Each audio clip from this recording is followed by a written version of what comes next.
हरे कृष्णा, राधे राधे। हम श्री कृष्ण चरितामृत श्रवण कर रहे हैं। आज का प्रसंग है उफ, यह विरह कथा। उद्धव अपने आंसुओं को पोंछ रहे हैं।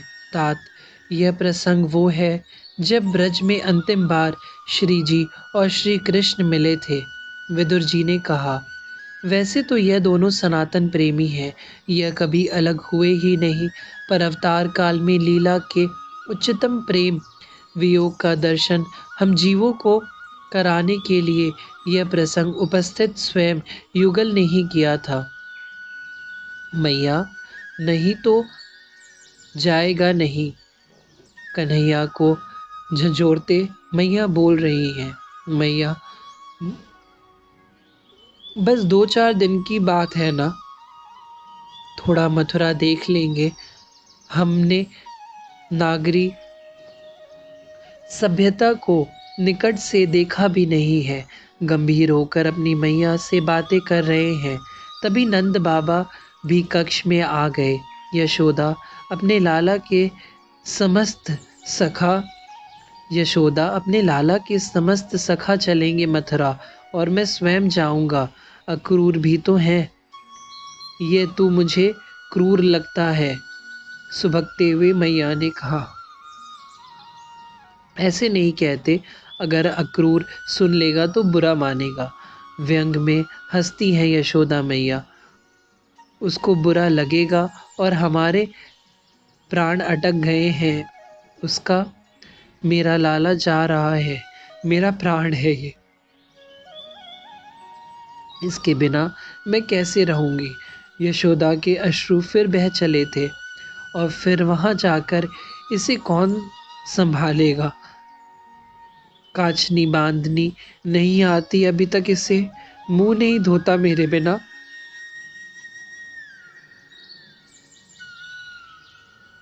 मैया, मैया, मैया, बस यही रट लगाए रखता है। तो कुछ बोलता क्यों नहीं। मैया को छोड़कर जाएगा मथुरा। मैया, 4 दिन की बात है, वहां घूम फिर कर आ जाऊंगा। ठीक है, जाओ, मैं कुछ नहीं कहती। जाओ, सब जाओ। यशोदा कुछ नहीं कहेगी। यशोदा जी इतना कहते हुए उठकर चली गई थी आंगन में। ब्रजराज ने अपने लाला को कहा, मैया को समझा। लाला, अब मुझसे नहीं मानेगी तेरी मैया। नंद बाबा ने मैया को भेजा मैया मैया के पास। नंद बाबा ने कन्हैया को भेजा मैया के पास। मैया, मत छेड़ मुझे, जा यहाँ से। मैया ने यह कहते हुए तनिक धक्का सा क्या दिया लाला को। उसका हृदय तो चित्कार कर उठा था। अपने लाला को पकड़ा और अपनी छाती से लगाकर फिर हिल्कियों से रोने लगी थी। क्यों जा रहा है? मत जाना। मैं फिर अपने कन्हई को कहती है। मैया, मैं आऊंगा ना। अपनी मैया के गले में अपने हाथों को डालते हुए बोले, मैया, तेरा बेटा जाएगा और शीघ्र आएगा। मैं आऊंगा मैया, आऊंगा। मैं समझ गई, तेरी भी इच्छा है जाने की। ठीक है, जा, मैया ने कह दिया। ऐसे नहीं मैया, मुस्कुरा कर कह। कन्हैया फिर बोले, अब हंसा नहीं जाएगा मुझसे। यशोदा मैया ने अपने आंसुओं को रोक लिया। यही इसके लिए बड़ी बात है। मैया, मैं घड़ी भर के लिए राधा से मिला हूं। हाँ जा, पर लाला जल्दी आ जाना। हाँ मैया। कन्हैया बाहर निकले। बाबा ब्रजराज को कहते हुए गए थे, बाबा, मैं मैया मान गई हैं, मैं अभी आया। बाबा ने भी कहा, शीघ्र आना, कल प्रातः ही जाना है मथुरा। ठीक है बाबा। कन्हैया दौड़ते हुए गए थे। राधे राधे प्यारी, कहाँ हो? गहवर वन में जब पहुंचे श्याम सुंदर, तब वहां श्री राधा नहीं मिली। श्याम सुंदर पुकार रहे हैं, प्यारी, तमाल कुंज में छुप गई हैं आज भानु दुलारी। बताओ ना, कहाँ हो? श्याम सुंदर पुकारे जा रहे हैं। कुंजों में छुपने पर हंसने की आवाज़ आ रही है। पर श्याम सुंदर ने जाकर पीछे से पकड़ लिया था और जब देखा अपनी प्यारी को, नीली साड़ी पहनी थी, आज नीलमणि के आभूषण धारण किए थे प्रियाजू ने, नीली कंचुकी, गले पुष्पों का हार, नीले केशों में नीलम मणि शोभे पा रही थी, स्वर्ण समान चमकते गौर भाल में नीली बिंदी कितनी अच्छी लग रही थी और श्रीअंग के कृष्ण वर्ण की कस्तूरी की सुगंध स्वयं श्याम सुंदर का मन मोह रही थी। इस तरह अपने प्रियतम के साथ मिलन के लिए प्रिया जी खड़ी हैं।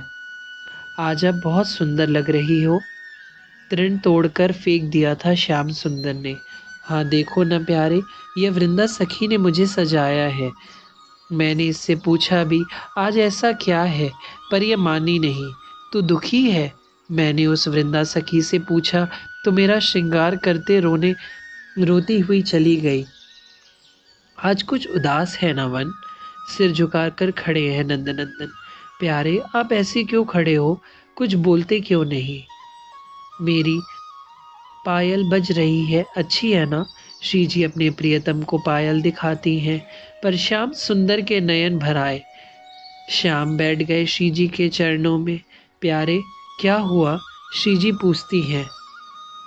टप टप आंसू श्री जी के चरणों में गिरने लगे। क्या हुआ? ऐसे मत करो, कुछ बोलो। आज मुझे अब रोते हुए लग रहा है, ये वन भी रो रहा है, यहाँ के वृक्ष भी, पक्षी भी, यमुना भी और मेरा प्राण धन भी। क्यों? मैं जा रहा हूँ मथुरा। हिलकियों से रो पड़े अब श्री कृष्ण। क्या क्या? श्री राधा रानी के नेत्रों से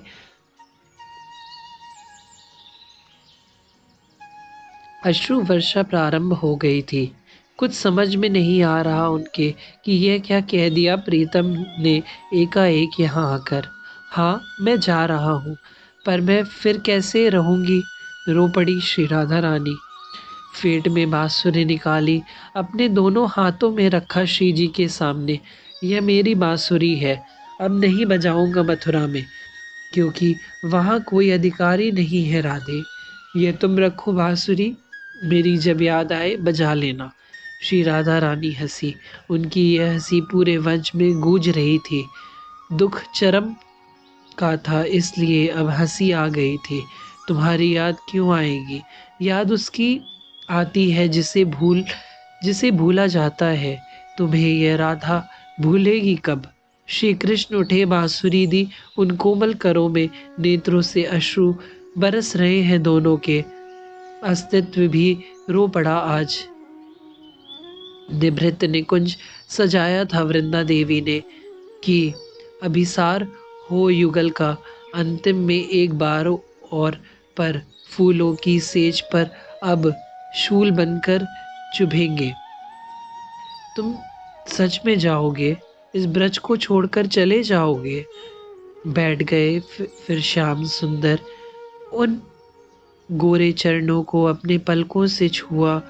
उनके मुखारविंद से बस यही निकल रहा था, हे ब्रजभान सुते ललिते, मैंने कौन कियो अपराध तिहारो, काढ़ी दियो ब्रज मंडल सो, अब कौन सो दुख रहो अति भारो, अपनो करी ले पुनः मोहे हेतु निकुंज कुटी यमुना तट प्यारो, अपनो जान दिया दया की निधान, भई सो भई अब बेग सिहारो। मूर्छित हो गई थी श्री राधा रानी।